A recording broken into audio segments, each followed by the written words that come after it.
evening is a regular at the Comedy Cellar right here in New York City. Please welcome a very funny guy, Greg Giraldo.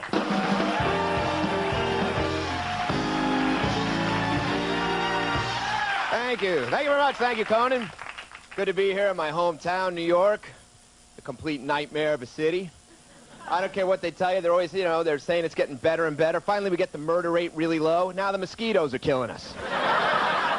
They can't let things get too upbeat here. That's my point. I was, whoa, look at that. I was raised in Queens by my parents. All right. It's another dump. By my parents, and they're crazy. My father's Colombian. The guy comes from South America. You'd think that would make him so accepting of people that have come here. You know what he says to me the other day? He says, the problem with this country is there are too many damn immigrants coming here. The guy said a country and then complained that there were too many immigrants. You see how hypocritical that sounds? The whole country's immigrants. You know what somebody said to me the other day? He said, these illegal aliens, they come over, they take American jobs. Really? When's the last time you lost a job to an illegal alien? You want to deliver your own Chinese food? Is that the job you're having trouble landing? You want to ride your ratty little bike down Broadway in the rain for 50 cents an hour? You keep getting turned away at that sweatshop in Long Island City because you've had a lifelong dream of making I Heart New York t-shirts for a nickel a pop? If only these eager Hondurans wouldn't keep beating you to the sewing machines. Thank you.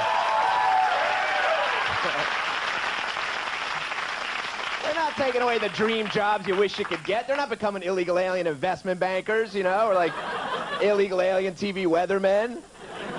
Hey, ¿qué pasa? Today in Southern California will be warm, muggy, low visibility. Good day to cross a river. Thank you. Thank you. So, I'm trying to get in shape, which is sort of pointless since I'm already married, but I figure, there's probably other benefits. The thing is, I don't have the dedication. I kind of get in shape, and then I just let it all fall apart. I don't understand how people can get in shape and stay in shape. You know what I mean? I don't know how these gay guys do it. It's like, every gay guy I know is built like a world-class bodybuilder. When did that start happening? It's going to totally change the stereotype. It used to be like, oh, is he a little, is he gay? Is he a little, you think he's, Now it's going to be like, is he gay? Oh, yeah, he's totally...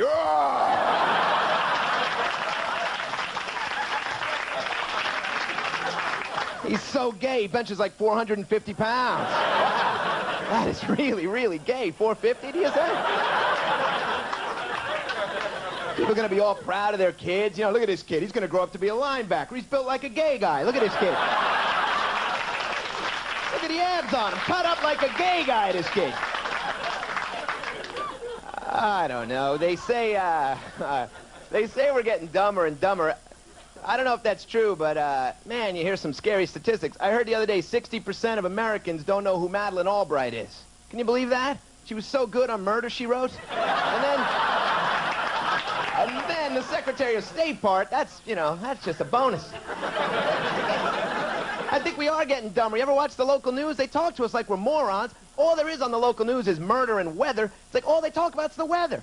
And the weather reports, it's like, first of all, it's annoying. All it is weather. And then the most annoying part is when there's like a bad forecast. You ever notice this? It's so irritating. When there's a bad weather forecast, the anchorman always has to pretend to be angry at the weatherman for the bad forecast, like it was the weatherman's fault. And he does that corny little move where he's like, showers all weekend. Thanks a lot, Bob. They never blame the other reporters for their bad news. They're never like 12 dead in Colorado. Way to go, Willie.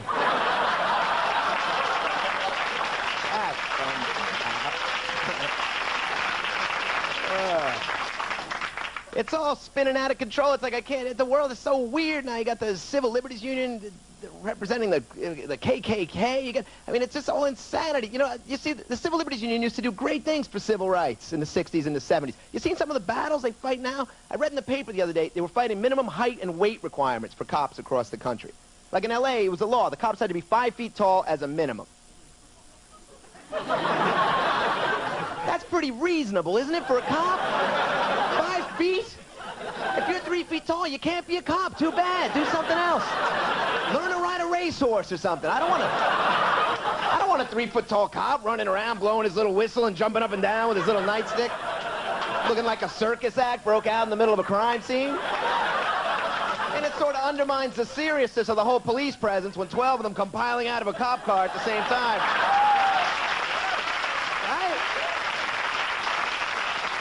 I don't mean to be preaching. It just seems weird. A 3 foot tall cop, these guys have tough jobs, right? If you're 3 feet tall and you're a cop, what if you got to plant evidence on a high shelf? What do you do in that situation? What if you got to chase a suspect on a ride at Disneyland?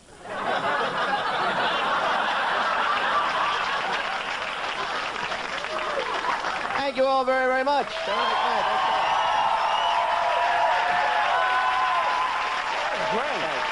Giraldo, everybody. We'll take a break. We'll be right back.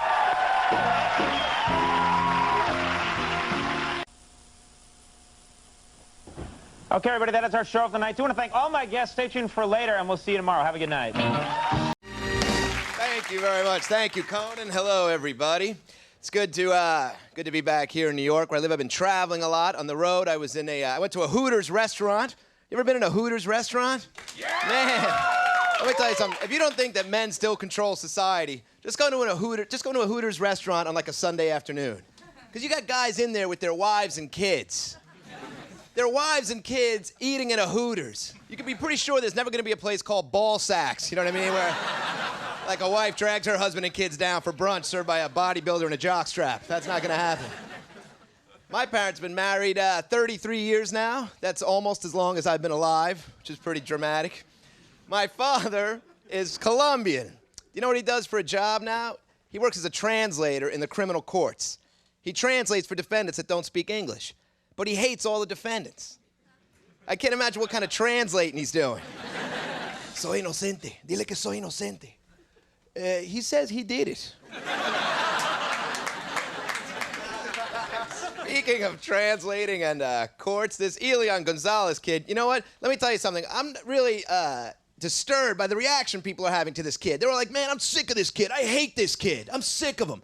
He's a 6-year-old kid. It's a dramatic story, you know? I heard this guy the other day say, man, I'm sick of this kid. The other day it was on TV for 15 hours straight. Hey, you know what? You're not supposed to watch TV for 15 hours straight. Why don't you get a hobby or go for a swim and look for the irony in that? You know what I mean? It's a tough situation. I don't know what the answers are, right? They say, well, we can't send him back to Cuba because it's ruled by an angry Latin dictator. So was my house. Where was my pre-dawn raid? Where were my protesters to stand between me and my father the time I got caught shoplifting that Charleston Chew that time? I could have used some backup. Then now they want to ask him where he wants to go. He's 6 years old. They want to ask the kid where he wants to be. He doesn't even know where he is. He's 6 years old. Have you ever been to Miami? It's hard enough for a grown-up to tell the difference between Cuba and Miami.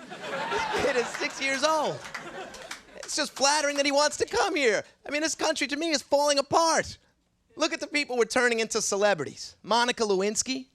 All she did was go down on the president, and now she's a rich celebrity. Do you remember the old days when if you wanted to be a celebrity, you actually had to cut a penis off and throw it out of a moving car? You had to... Our society is falling apart. Our kids are getting dumber all the time. There was a study recently where they compared the math and science skills of 12th graders in 25 different countries. You know where the United States finished? Third from the bottom. Third from the bottom, just ahead of Cyprus. My first thought was, man, we got some really stupid kids. And then I thought, I didn't even know Cyprus was a country. Because I went to school in America.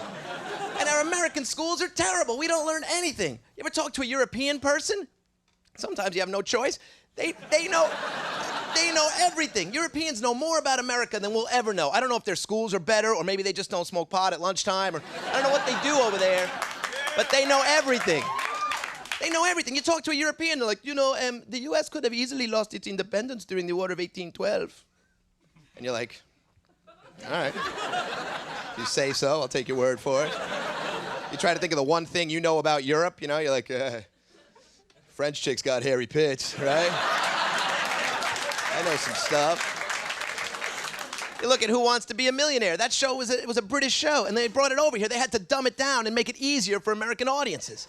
And the show's a huge hit. It's going to be on the air forever. What's it going to be like in 10 years? For $10 million, what does the A in USA stand for? Is it A, America, or B, cucumber? I got to use my lifeline, Regis. I got to call my friend Hans. He's a 4-year-old in Holland. He knows all this stuff. Our society is deteriorating. I read a book recently, and it was filled with letters that soldiers during the Civil War wrote to their girlfriends back home. Now, these were kids. They were 16-year-old kids. Most of them had never even been to school. And yet every letter in the book was incredible. Every single letter was like, "My dearest Hannah, this morn finds me racked by the fiery pangs of your absence. I'll bear your cherished memory with me as I battle the forces of tyranny and oppression." Now, think about what the typical letter from your average Gulf War soldier to his girlfriend back home in like Brooklyn must have read like, "Dear Marie, it is hot as piss out here.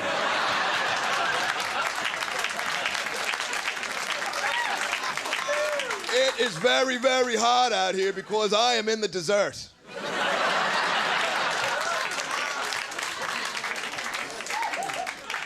What else did I want to ask you? Oh yeah, don't screw nobody till I get back." Hey, thank you all very, very much. Appreciate it. That was really funny. Greg Giraldo, everybody. We'll take a break. When we come back, Henry Alford's here.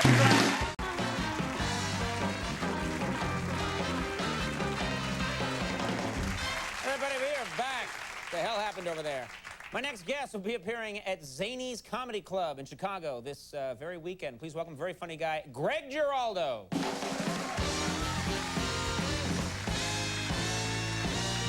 Thank you very much. Thanks, Conan. Happy Valentine's Day, everybody. All right, I know I'm a month late. I haven't seen you all since then, and I've been feeling really terrible about it. I love Valentine's Day. Valentine's Day is my favorite holiday. Valentine's Day, you know, it was bad enough it was like a corporate creation in the first place, but at least it used to be about sort of just, you know, you celebrated with your husband or your wife or your girlfriend. Now it's gotten like ridiculous. Everybody celebrates Valentine's Day. People are walking around in red sweatshirts and, you know, "Hey, happy Valentine's Day, dude," you know? Everyone's wishing you a happy Valentine's Day. I got a Valentine's Day card from my grandmother. How stupid is that? We stopped having sex years ago. She's still hanging on with that weak grip of hers, you know? I'm a romantic, but you gotta draw the line. You gotta cut them off, you know what I mean? And I had a unsettling experience recently. I went to a deli and I asked the woman behind the counter, I said, "Excuse me, what kind of soups do you have?" And she goes, "Cream squish." And I said, what kind of soups do you have? She goes, cream squish. And the other girl behind the counter goes, "Yo, she don't speak English, yo." Like I was the idiot for assuming, you know what I mean? For putting this poor woman on the spot like that. It's like, "Yo, she don't speak English, yo." And she ain't gonna learn working here with you, I can see that. And I'm not anti-immigrant, my parents are immigrants. I'm just saying cream of squish is not a delicious sounding soup in any country, you know what I mean? No one's eating cream of squish. I have a baby that I made with the woman that I'm married to. And he's great, but man, kids now, they can't be babies anymore. They don't let them be kids anymore. They gotta start taking classes right away. They dress them up like little mini versions of adults. I hate that, and my wife loves it. You know, I came home one time from the road, she had bought him a trench coat. A trench coat, he couldn't even sit up, he had a trench coat. He was laying flat on his back in his trench coat. He looked like a really lazy baby pervert, for crying out loud. Look at that little baby. She buys him all these goofy... Why are there pockets on babies' clothes? Yeah, like these little punks got a lot of things they got to carry around with them, you know? Their smokes, their car keys, maybe a to-do list. Let's see, poop in pants 12 times today, all right? Pee in daddy's face, done. I was watching the news the other day, and when did it happen that the news is pretty much only horrible tragedies and then stupid people's reactions to them? Why do they do that? Why do they have these horrible stories and then interview a million people about the story? We know they're horrible. A couple months ago, there was this girl in Jersey who threw her baby off a bridge into a river because she had a date and she couldn't find someone to take care of the baby. Yeah, and they interviewed a bunch of people for their reactions. What kind of reaction can you have to that? This girl actually said, oh, she shouldn't have done that. You shouldn't throw your baby in a river. She should have got in like a babysitter or something. Well, thank God they had this ethics expert on hand to crack that moral dilemma, because I thought going in the river was the only option this woman had, but you're right, there were other ways to go, although hindsight is 20/20. About a month ago, this guy in upstate New York got arrested because he was trying to drive a sharpened crucifix through the heart of one of his neighbors. And they arrested him because that's illegal. And they interview one of his neighbors who actually said, I'm here 40 years, this is the first I heard of something like this. Really not a lot of attempted vampire slayings in this part of the country? You live in one of them fancy gated communities, I guess, huh? Where you... I also noticed that on the news, anytime there's a terrorist attack, they throw the word mastermind around pretty freely. You know what I mean? They're always trying to figure out, hey, who masterminded the attack? Who's the mastermind behind it? Like, they're always so complicated. Some guy drives his car into an embassy wall. Hey, what genius hatched that brilliant scheme? Who's the mastermind? Okay. You'll take bomb, right? And, you'll put in backpack. Then you walk in restaurant. And you count to 3. No, 5. Count to 5. And then you blow yourself up. Why do I have to blow myself up? Hey, who's the frigging mastermind here? Me or you? Thank you, everybody. Very funny. Greg Giraldo, everybody. We'll take a break. We'll be right back.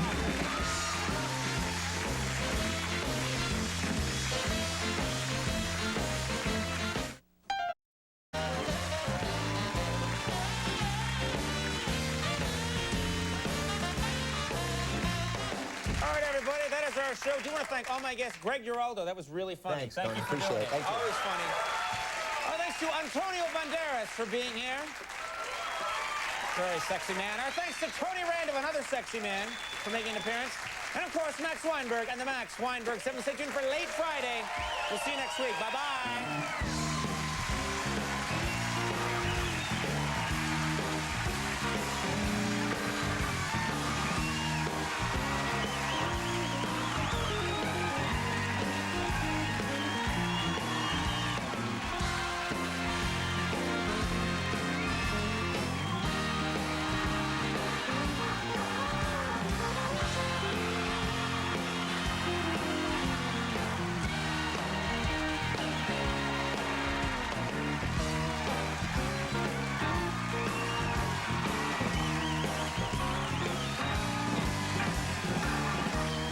The Hot Dog Catching Network. Let's see. Hey, what are we doing today? Hot dog catching! Hot dog catching! Hot dog catching! Hot dog catching!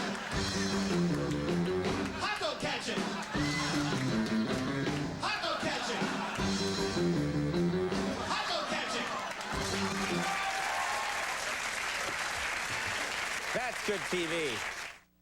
Thank you very much, everybody. Thanks, Conan. Hello, how's it going? I live right here in New York City, and man, it's been crazy, hasn't it, lately in New York, obviously, and obviously with all the attacks and everything, everyone's like paranoid and suspicious, and you feel like you can't trust anybody, you know, like I feel like every cab driver in New York knows something he's not telling us, you know. I got in a cab the other night. I was going out the other night, you know, drinking to put my money back in the economy just to fight the terrorists, you know. That's a pretty sweet part of this whole thing, is you could actually spend your money as an act of patriotism, which is sweet.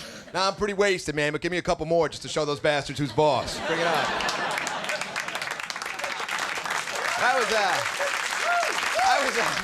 I was going out and I get in this cab, and the cab driver goes, "You go out tonight, my friend?" And you're like, yeah, why? Should I not be? Is that a bad idea?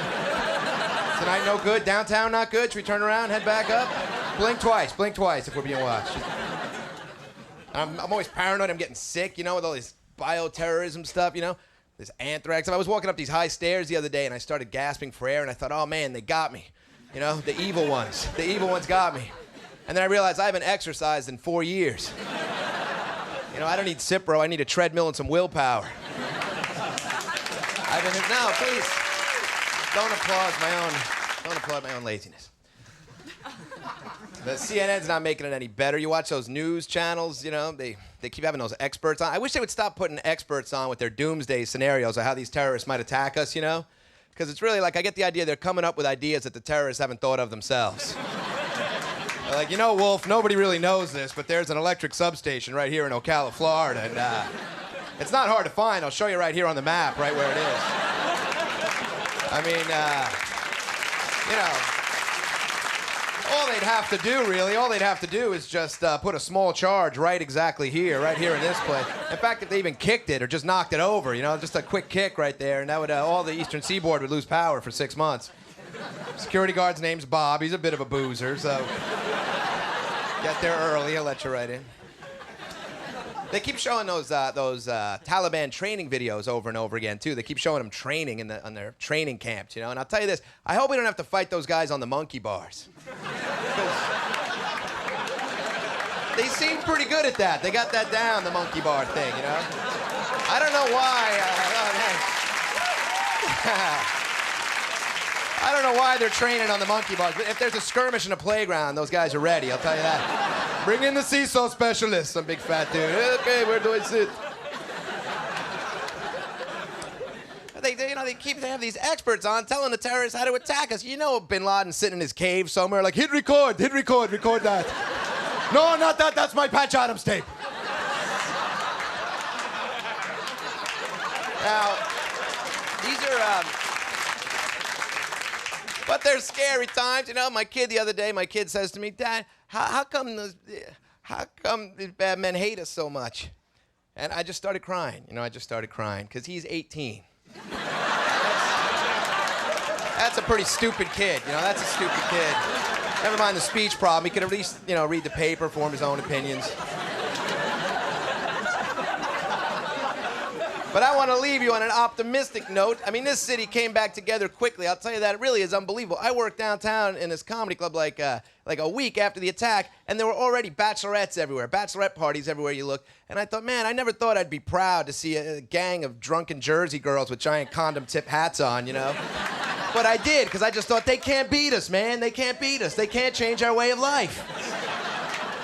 They can knock down the World Trade Center, but they can't stop these squawking bridesmaids from inflating a 10-foot penis, you know, and cramming in a limo and driving it over from Jersey, you know. I think of them in the car all defiant, you know, with their penises and their condom hats and all that, you know, bachelorette paraphernalia. Like, we are so going out, you guys. It's Gina's day. It's Gina's day. It's her special day.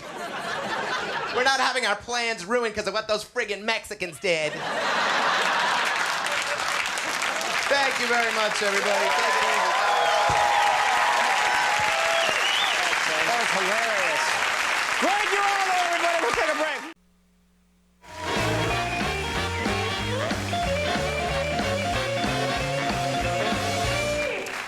All right, everyone, my next guest will be appearing at the Gotham Comedy Club June 13th through the 15th as part of the Toyota Comedy Festival right here in New York City. Please welcome the very funny Greg Giraldo.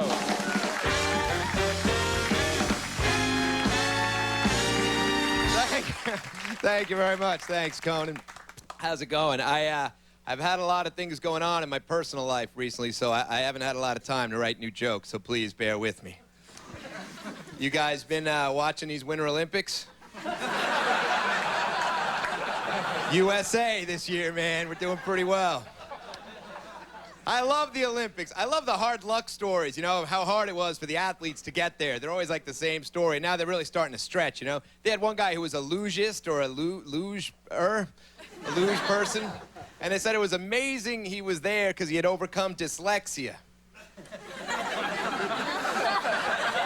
You're just laying on your back and sliding down an icy chute. What does dyslexia have to do with it? There's no signs you got to read on the way down. You can't get all confused and turn around, try to come back up halfway. You can be dead and be pretty good at the luge.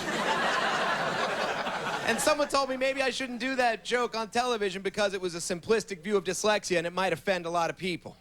Like they're gonna write letters. Dear Mr. Squiggle Squiggle Mark, I was very offed by. Now, the Middle East, what's going on over there? Can't they just agree to disagree? What? Can't we send Colin Powell or Carson Daly over there or somebody and straighten them out? I was talking to this Arab friend of mine, and he says, how come the Americans always support the Israelis? Why do the Americans always support the Israelis? He says it's probably because in America, the Jews have all the money and they control the media, which is ridiculous and only part of it. There are other reasons. Americans don't follow international affairs. We don't know what goes on in other countries. The average American has no clue what's going on in the Middle East. So basically, the Americans support the Israelis for one reason, because the Israelis never do this. That's the whole thing. And your average American's like, I don't know what's going on over there, but I don't like that. That noise is not right. And this Arab friend of mine, this same imaginary Arab friend of mine, he was saying to me, that guy's got a lot of theories. And he said to me, it stinks for him now because he's always stereotyped as a terrorist. And every time he travels, people assume he's a terrorist. And of course that's got to stink, but this is America. We all have stereotypes we have to deal with. I'm half Colombian and half Spanish. I don't get upset every time people assume that I'm a bullfighter. I don't. I just work that much harder to prove that I'm not a bullfighter, that's all. I can't take my sword or my cape anywhere. That's my cross to bear. You don't think I'd love to wear my skin-tight pink capri pants with the bedazzling on them? Every other guy can, but if I do, ooh, I'm a bullfighter all of a sudden. This country's made up of people from all over the world. That's what makes this country great. The downside is that everybody's got to show their ethnic pride all the time, so we have to have a parade in the city every other day. It's got to take me 12 hours to get across town because it's like the Albanian patron saint of cabbage's feast day or something. And they got to put the stupid parades on television. Who wants to watch parades on TV? They're boring. The St. Patrick's Day parade was on television. Oh, look, Irish people walking. That's great. Look how Irish they look with the way they're walking, those Irish people. At least the Puerto Rican Day parade, it makes sense to put that on television because we could always use those tapes as evidence.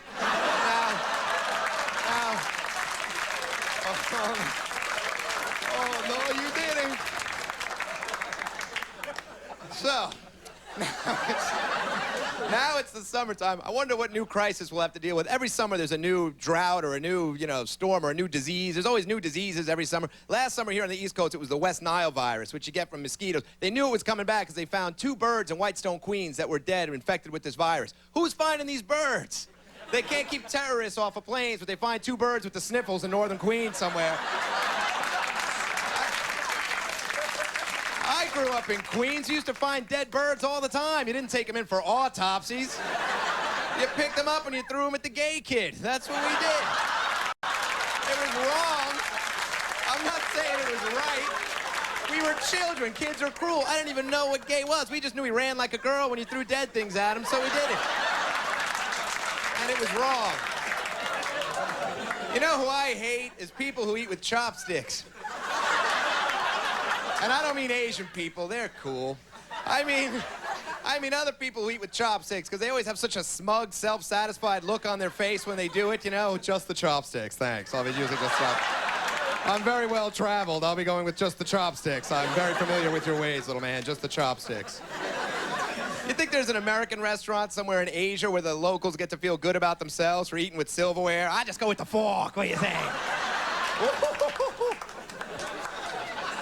I saw that movie Monsters Ball the other day. That's a great movie about love conquering race and racism. But the casting is bizarre. Yeah, Billy Bob Thornton plays a racist corrections officer who manages to overcome his racism enough to have sex with Halle Berry. Good to see people rise above the hate like that, huh? It's Halle Berry. I'm pretty sure even the Grand Wizard of the KKK would have walked across that bridge. You you want to show me that love can conquer anything, it should have been Brad Pitt and Whoopi Goldberg. That's those two. Thank you very much, everybody. That's hilarious. Greg Giraldo, everybody. We'll be right back. We'll take a break.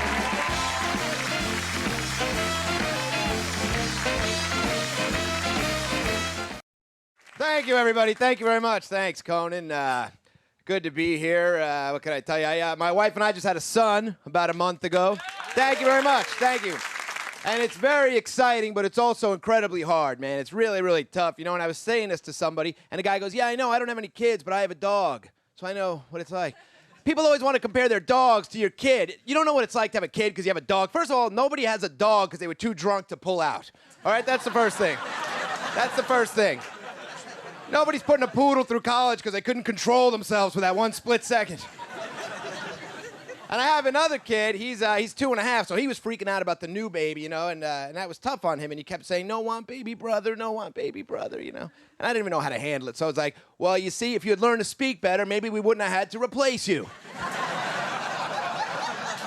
With that kind of command of the English language, you couldn't expect us to pin all our hopes and dreams on you, could you? And I would tell him, though, I wasn't all mean. I would tell him, I said, we're still going to love you, just not as much. And we bought him a fish tank. You don't have to worry about him. We bought him a fish tank so he'd stop worrying about his new baby brother and start worrying about his dead fish. Folks, none of this really happened. You can all relax for a second. The kid's fine.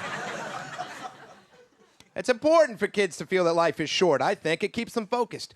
Now, cloning... That's another option. Pretty soon you're going to be able to clone babies. So you'll be able to have a baby without having to have sex with a person who will eventually suck the will to live right out of you.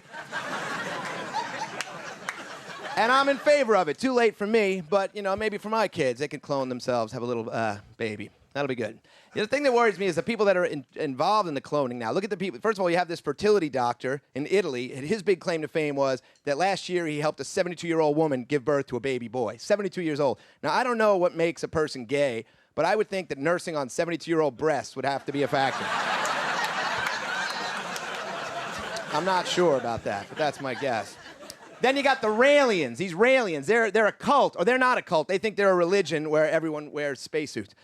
And they believe that all humans are clones of extraterrestrials, which sounds insane. But then again, is it really any crazier than what we believe in every other religion? Look at the things we all believe. Every religion's got crazy stuff. I'm Catholic, the Virgin Mary. We have a whole religion based on a woman who really stuck to her story. You know, that's all. Then you got the Islamic extremists, right? They believe that if you kill in the name of Allah, you get 72 virgins. That sounds crazy to me. That's an ancient, text. And maybe it was misinterpreted somewhere along the line. Maybe it's not 72 virgins. Maybe it's a 7'2" Persian. Is that worth it?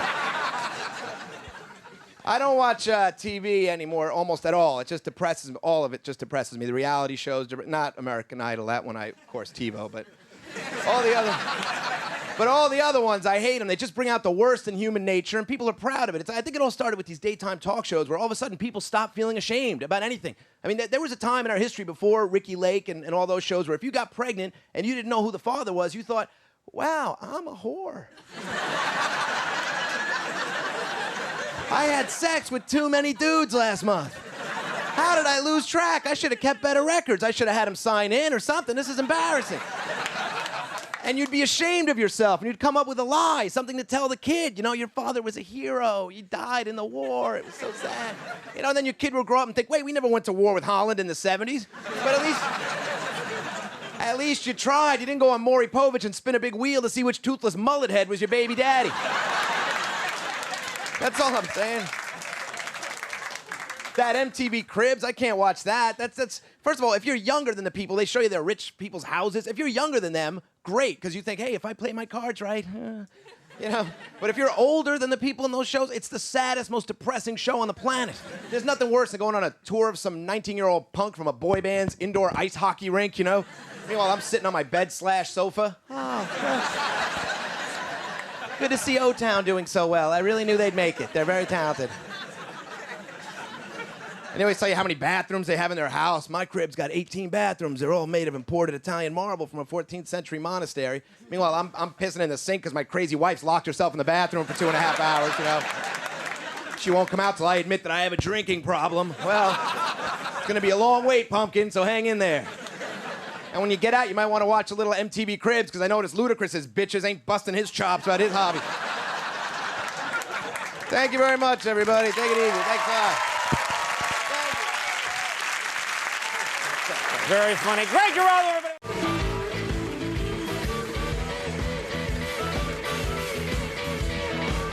All right, everybody, we're back. Stay tuned. Next week, we got some great guests coming up, including Colin Farrell, The Rock, Whoopi Goldberg, Diane Lane, Rosario Dawson, Kevin James, much, much more. We'll take a break. We'll be right back. Stick around.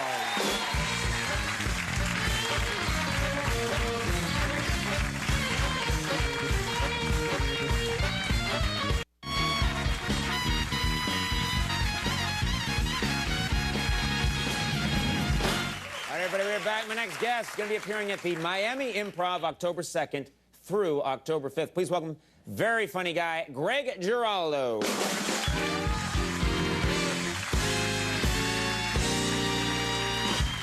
Thank you very much. Thanks. Nice shirt. Hello. Hello, everyone. Now, I had a...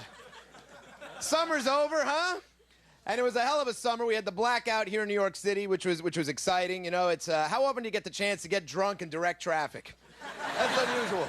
That's what I did. As soon as I realized it was a blackout, I sat on the sidewalk and just started slamming beers. That's what people were doing, sitting around getting drunk. And I got totally drunk, and then I realized they needed help, so I kind of walked out in the intersection, helped direct traffic, you know. And I was in L.A. at the time, so it was a little weirder. Now the French, they had a bad summer. Over there in France, you know, the whole freedom toast thing, that had to hurt. And then all the people dying in the heat. 15,000 people died in the heat wave, and they were old people that were left alone while all the other French went away on their vacations. That's literally what happened. They're so cocky about their social welfare program, and they went away on vacation and let the old people home to fry. Now listen, I get it, you know, when you're sunning yourself on the Riviera in your ball hugger man thong, you know. You know, you don't want Granny there ruining the buzz, but you pick up the phone, you call home, you're like, Grandmama, it's 140, take the sweater off. I mean, when you go away, you know, you got to do what I do. I leave my grandmother home in the basement where it's cooler. You know, plenty of water, cat food to carry her through. Easy opening bag, not the can type. Now, we had a lot of diseases this summer, the SARS, the West Nile, the monkeypox. The monkeypox was a real disease in the Midwest, and people were getting it from playing with their pet prairie dogs. Now, when I first heard people were getting diseases from playing with their prairie dog, I thought, wow, what a weird euphemism. I thought playing with my prairie dog was the best way to avoid diseases. Turns out, and they knew within like 3 days, they knew exactly where the outbreak had come from. Within 3 days, they had the whole thing figured out. They're like, oh, well, obviously, this prairie dog had shared a cage with an African rat from Namibia, and you could see from the bill of lading that it came from a part of Namibia where the monkeypox is rampant, and they knew it within 3 days. What kind of genius detective work is that? Where's Osama bin Laden? Where's Saddam Hussein? You know, where are the weapons of mass destruction? You know, we can't find any of those things, but we find a gopher with the sniffles in a terrarium in Madison, Wisconsin. Where's Osama bin Laden? Remember, wasn't that, he was public enemy number one. We gotta get bin Laden. Public enemy number one. We gotta get him. Then the new season of American Idol came out. We're like, whatever, forget it. Sorry. We should be pretty worried about that. We can't find this dude. We're supposed to democratize the entire Middle East, but we can't find an 8-foot-tall terrorist with kidney failure. I mean, the guy's tethered to a dialysis machine, for sake. He's got to drag it from recording studio to recording studio. That's got to leave a trail in the sand, don't you think? We can't find him. Now, all right.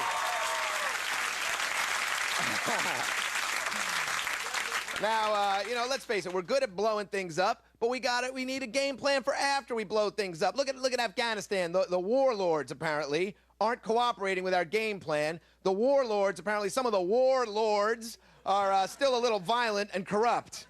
And we didn't see that coming. Now, You know, warlords, they're warlords. Warlords are douchebags. Have you ever met one that wasn't? They're warlords, and they're not gonna stop being warlords. Once you're a warlord, that's pretty much it. That's what you're gonna do forever. You don't go from like warlord to car salesman, you know? And, welcome to crazy Ishmael Khans. The way I used to slice the ears off my rivals, I now slice prices on all new Mitsubishi Galant. That was a scenario that wouldn't happen. Now, the biggest news, I think, of the summer, and the most significant news across the world, I think, had to be Madonna kissing Britney Spears. And to me, that, I don't care what people say, to me, that was like watching my grandmother tonguing my little sister. And by that, I mean hot as hell. I mean, I hate to be so easily manipulated, but it was hot. I can't, although it was a little sad to see Madonna, like the greatest cultural button pusher of our time, resorting to tactics that like drunken, dim-witted sorority girls use on spring break for shock value. Wow, you kissed a girl, Madonna. Why don't you just, you know, flash your boobs for a string of beads, you know? It's pretty sad. It's Madonna. The least she could have done was taking a strap-on to the Olsen twins. I mean, something dramatic. I think the message there is that relationships are tough. I mean, for everyone. For everyone, they're tough, and for everyone.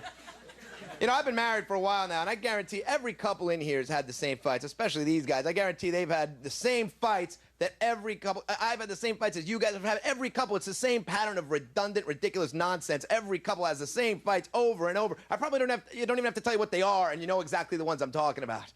You know when you're, like, bombing in an empty club in Wheeling, West Virginia, and some toothless mullet head in the front row is like, you ain't from around here, are you, boy? And you're like, did you really just say that, you cliche-slinging mongoloid half-wit? Did that really come out of your stupid toothless head, you know? And you're like, man, you suck, you ain't funny at all. And you're like, hey, don't be mad at me because you caught your rat tail in a tilt-a-whirl at work today, Cletus, you know? You know, you're like, hey, I didn't tell you to drop out of high school and eat rock candy 12 hours a day for the last 15 years, did I? Was that my fault? You know, then you get off stage, you start doing shots of tequila just to numb the pain, right? And then you're on the phone with your wife, and she's like, are you drunk? You're like, yeah, I'm drunk. I'm in West Virginia. I'm going to stay drunk the whole damn time I'm here.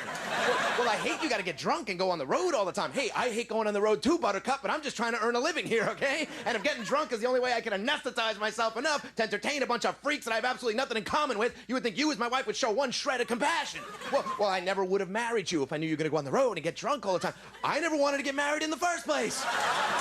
You pressured me to get married. Now I got to feel guilty about trying to do the one thing I know how to do to support my family. Did I forgive you and you slept with my friend because it's so lonely and I'm on the road all the time? Have you had that one? You guys had that one? Thank you very much, everybody. Thanks a lot. Thank you. That's hilarious. Getting sick. The always great Greg Giraldo, everybody. I'll take a break. We'll be right back.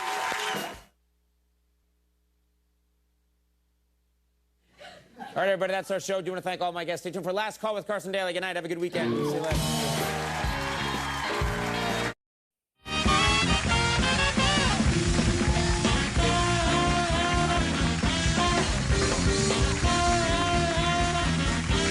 Everybody, we're back. My next guest will be performing tomorrow and Saturday at the Mohegan Sun Casino in Connecticut. Please welcome a very funny guy, Greg Giraldo.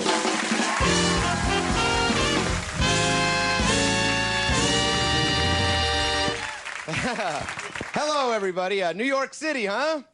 That's right. That's where we are. You knew that, right? New York City. People always say it's the greatest city in the world. It's the greatest city on earth. The greatest city. You know, and how can you really say that? You can't say something's the greatest of anything. You can't say it's the greatest city unless you've been to every other city, right? What do you know? Maybe there's a city somewhere in Indonesia where there's like 30 people and 28 of them are hot chicks that'll bang you for a nickel. You know what I mean? And the other two are dudes that give you nickels. That's a pretty cool city to live in, I would think. I might want to swing by there. I'm getting old. It's happening fast. I didn't even realize I was old until I walked into an Abercrombie & Fitch, and they looked at me like I was walking through a playground with my pants around my ankles. If you're over 35 years old, don't go anywhere near an Abercrombie & Fitch, because it's a sad, depressing place. And, of course, if you have, like, over 34-inch waist, they stack them up high. Like, 36-inch waist, they keep way up high in the corner, so you have to ask, like, the little shirtless boy whores who work there to come over, you know, to quit chatting about beach volleyball long enough to, can you help me climb? I'm old. It just happened so fast. I don't even know how it happened. I fell down some stairs in front of people recently, and they didn't even laugh. I swear to God, their first reaction was concern. Like, oh, Lord, will he be all right? Getting old stinks, I'll tell you that. But I still watch some hip-hop stuff. I love watching hip-hop. I like watching hip-hop videos because bitches are great. Bitches are so much better than regular women. Bitches are way better than wives or girlfriends. Man, if I had it all to do over again, I'd never get married. I would just have a bunch of bitches. Because bitches are always in a good mood. They just dance around their thongs and their high heel shoes. You get to smoke bongs and play the Xbox with your buddies. They never complain. They never tell you to take your feet off the couch. Or, you know, we got to go see my mother. Bitches don't even have mothers. I don't know where they make these girls. They make them in some genetics lab where they create that ass shake move that only bitches can do. Regular people can't do that. Look, if you have like a wife or a girlfriend, she might help you wash the car, but she's not going to soap herself down in suds and press her breasts all over the windshield. But bitches will. That's how bitches wash things. They can't help it. And then if they get in a bad mood, all you gotta do is turn the music up and they just dance more. It's like a magic power. But I'm not, well, yes. Oh, well. Those bitches are cool, but I saw a wild story not long ago. That guy, Brian Nichols, this guy down in Atlanta, he was on trial for rape, but instead of going to trial, he stole a gun from a court officer, he murdered a bunch of people, pistol whipped some of them, then he held this pretty young lady hostage in her apartment for like 7 hours. She made him breakfast, and he let her go. Now, I don't want to sound sexist, ladies, but there is a lesson there. All right? That's all I'm saying. That's all I'm saying. That's all I'm saying. It might not kill you girls to learn your way around the kitchen. You know what I mean? I'm saying a nice fluffy stack of flapjacks turn this murdering rapist into John Mayer, for sake. Would it kill you? Would it kill you to whip up a nice omelet every once in a while? Now, I hope that wasn't too tongue-in-cheek, because it's important to relate directly to an audience, right? As a performer, you're supposed to form a bond and find some common ground. So, like, you know when you're snorting crystal meth off a switchblade in an after-hours bar? And you think, man, I'm going to be late for work, then you realize it's noon and you were fired 3 weeks ago? Doesn't that stink? I had to quit drinking and all that stuff. I did develop a bit of a problem, and I had to stop. There's a lot of time you find out, there's little wake-up calls. You know, like I was not allowed to get on a plane because I was too drunk. Do you know how wasted you have to be? Do you know how depressing that is for a gate agent to say, sir, you're too drunk to sit in a seat? Why don't you come back when you feel like you could sit up like a big boy? Well, thank God the war in Iraq's over. Thank God for that, because I was getting tired of hearing about that. I'll tell you the truth. Thank God it's over so we can focus on things that matter, like steroids and, Paul Abdul and... Steroids in baseball. Congress held hearings to get to the bottom of the steroids and baseball issue. We're in the middle of a war, and Congress had nothing better to do than to make sure Jason Jombie's balls weren't shrinking. Does anyone care about steroids in baseball? It costs hundreds of dollars to go to a game. I couldn't care if those guys grow tails and giant bobbleheads. I don't care. Just be entertaining. Now they want to take, the records away. They don't want to let, what's his face? I'm forgetting. Into the Hall of Fame, right? They don't want to let these guys in the Hall of Fame because they used illegal substances. You know what? That's ridiculous. You know what's also an illegal substance? Crack. Crack cocaine is illegal, but no one's taking gold records away from Whitney Houston. They seem happy with that. And a lot of people say, well, crack is not a performance-enhancing drug. Oh, really? You should try it. You'd be surprised. You wouldn't believe how much you can get done when you don't have to stop to eat or sleep or shower or talk to your family. Now, this Lance Armstrong, he's all over the news because apparently he's going to win the Tour de France again or whatever. We'll have to hear about how he won the Tour de France after the cancer. Now, I don't mean to be insensitive, but I'm getting a little tired of hearing about how he won the Tour de France after the testicular cancer because it seems to me that when it comes to riding a bike, the fewer balls, the better. I mean, if he had 3 testicles, if he had 3 of them, you'd be like, wow, how the hell's he pulling that off? You know what I mean? Thank you very much, everybody. Thanks a lot. Thank you.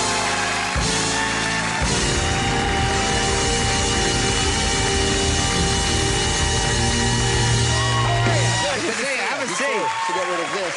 This was good? Oh, this is great. Well, Thank you for that. Feel-good moment. Thank you for that wonderful family entertainment. Yeah, well. We're gonna get the word out. Kids are gonna watch. Kids need to watch. You should keep your kids up till 1:30 in the morning. I think so. Yeah, it's good for them. Now, first of all, always very funny stuff. But you let me in on something here that I didn't know about your personal life. You quit drinking. I didn't know that. Yes, I was a real addict, buddy. Yeah. Well, I'm glad we had that personal moment. No, yeah, you couldn't tell, but it did. But then the problem is I got off, and then I had to start going to all these psychiatrists and figuring out all these things that are wrong with me. And it turns out I have a lot of like ADD and all this kind of stuff, and which is a drag, you know. But so they put me on this ADD stuff, which they say will help the ADD, but it will likely lead to impotence. There's a good chance that I'll be impotent, which is great because I won't have any ADD, but I'll really be able to focus on my limp penis. You know what I mean? I'll just be able to stare at it for hours. Look at it. I'm not distracted. You know what I mean? 'Cause when you have the ADD, Good. That was a strange ovation for my left penis. People are very happy that I won't be having any more intercourse. They seem very pleased. They seem very pleased by that. Well, good, it's limp penis, and I'll be staring at it. Yeah, you know? no, it's the best of both worlds. Best of both worlds. I won't be distracted by like the hooker rolling her eyes and tapping on her watch. I'll just be like, look, I can't even move my focus away. And then, of course, everywhere you look, people are like, well, what about all these Viagra drugs and all that kind of stuff? You know, you can't get away from it. Even you watch the Mets game, and right behind home plate, there's like a Viagra ad that pops up. Viagra ad right behind home plate, and there's kids at the game. Right. What are you going to tell them if the kid's like, hey, Daddy, what's that? Well, son, that's a pill that Daddy takes because Mommy's getting old. I agree. It seems like take a little water break right there. I will, too. There we go. Let's all take a little break, Tony, and have that little drink there. That's good. Thank you. Thanks, Conan. Thank you. How's your penis, Tony?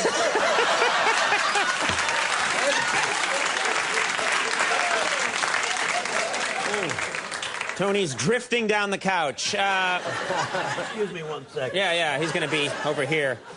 Now, this is nice. You're performing tomorrow and Saturday at the Mohegan Sun Casino in Connecticut. Yeah, it should be pretty exciting. It's my little way of paying back for what we did back in the day. Yeah, very nice. Very nice, Greg. Thank you. Always very funny stuff. Greg Giraldo, we'll be right back to Fight. Stick around.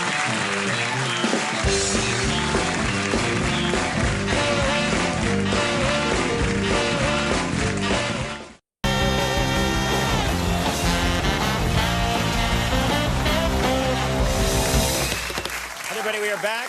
My next guest is a comedian whose CD, Good Day to Cross the River, is in stores now. Please welcome the very funny Greg Giraldo.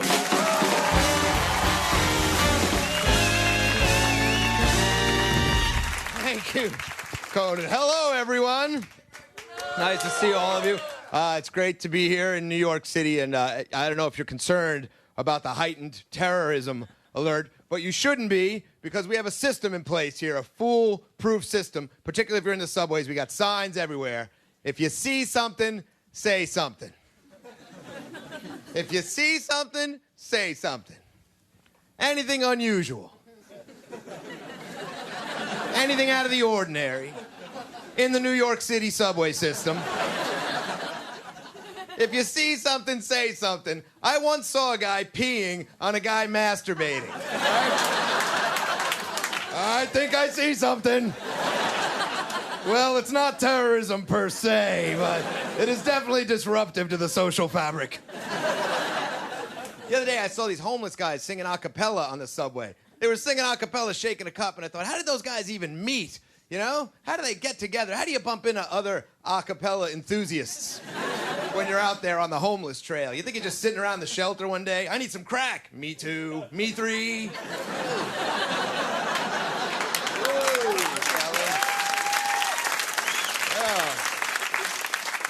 I'm old, and I joined this gym because the doctor told me to, which is like such a pathetic old man reason to start exercising. You know, like I used to kind of work out to try to look, decent, and now I got to work out just not to die.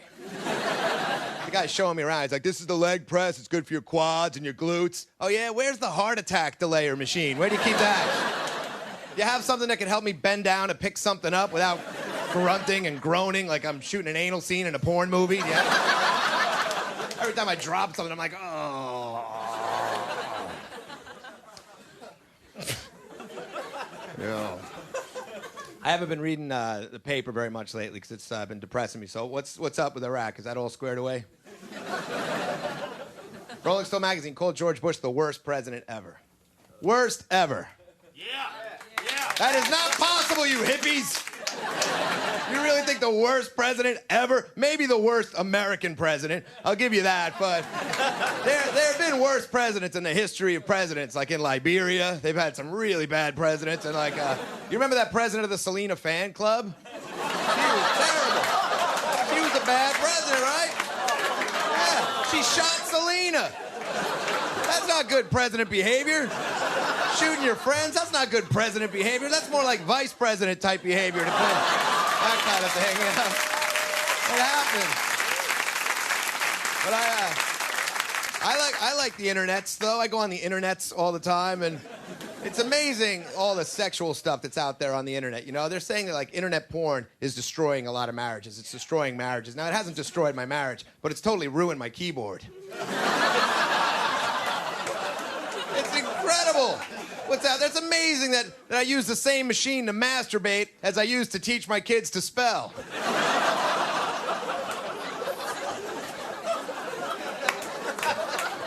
There is so much sexual stuff on there. You ever go on MySpace? You gotta go on MySpace, right? Yeah. Every hot girl on there is like, I'm just here to meet friends. And then you cut to their pictures and they're like, Wow, what a weird way to make buddies, but I'll bite, Misty.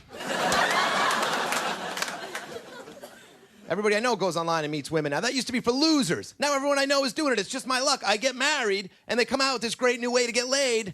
I feel like a guy who got polio a week before the vaccine came out.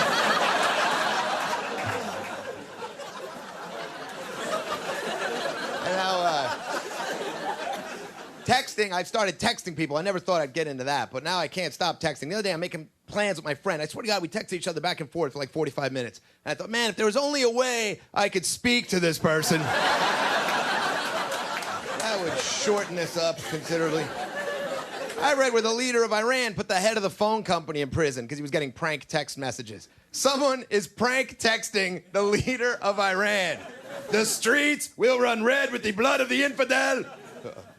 Oh, no, you smell like camel, LOL. I pee, spit, fart at your sister. Sideways smiley face. Thank you very much, everybody. Thanks a lot. Thank you. Oh, that was fantastic. Greg Giraldo, everybody. Let's take a break. We'll be right back.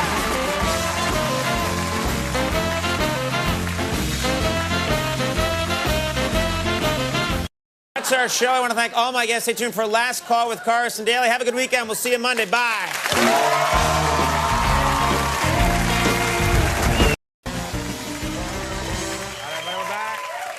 My next guest is a comedian who'll be performing at Comics Comedy Club here in New York City on New Year's Eve. Please welcome the very funny Greg Giraldo.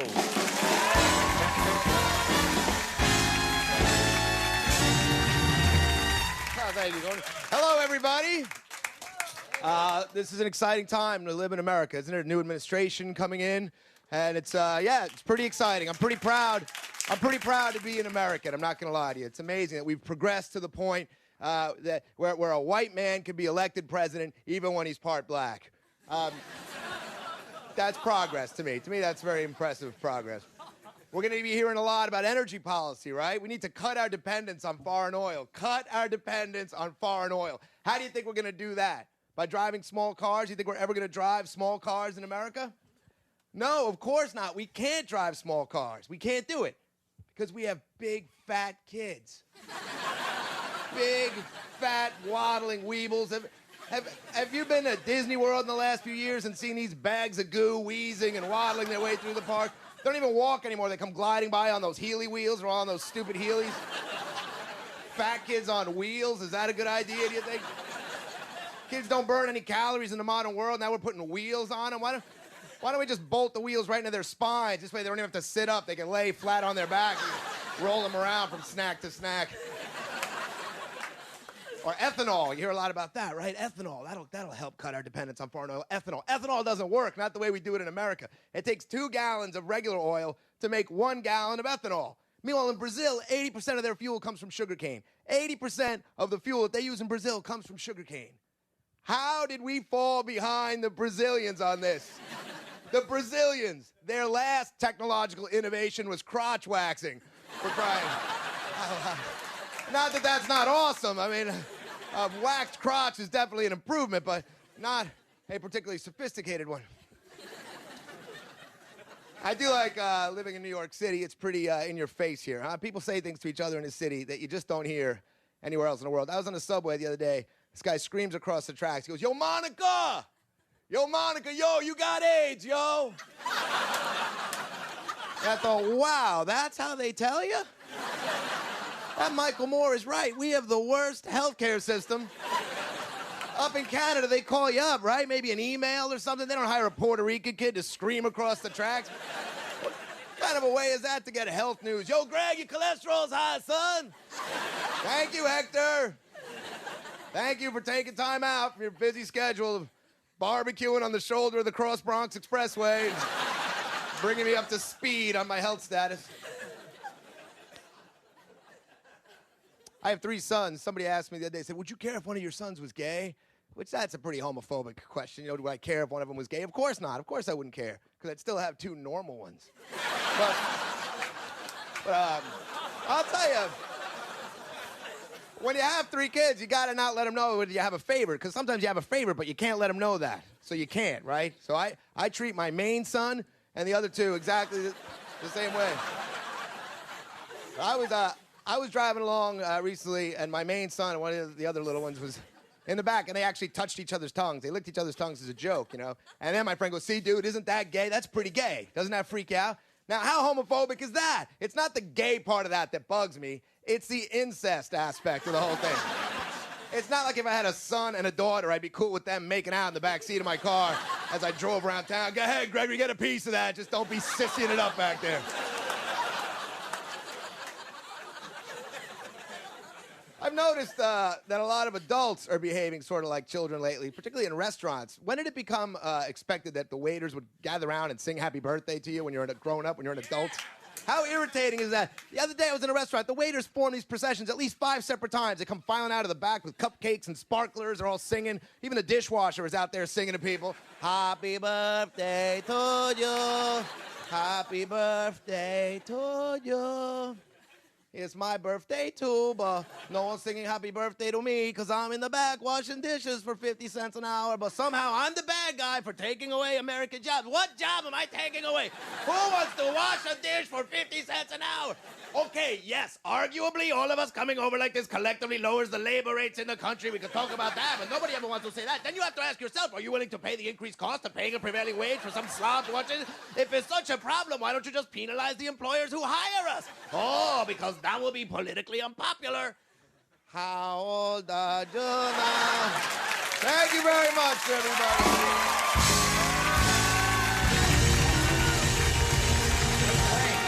Great. Hey, I'm great. Have a seat. Oh, thank you. Very funny, Greg. Oh, thank you, Conan. You know, it occurs to me you've come here over the years many times. Yes, many you talk times. a lot about President Bush. I have, yes. in your comedy, and there's sort of, you're running out of time now. You've got a couple of weeks left to talk about the man. Is there anything you want to say before his administration closes? Well, One last I bit. feel like I can't pick on him anymore after he got beamed with the shoe like Right. that.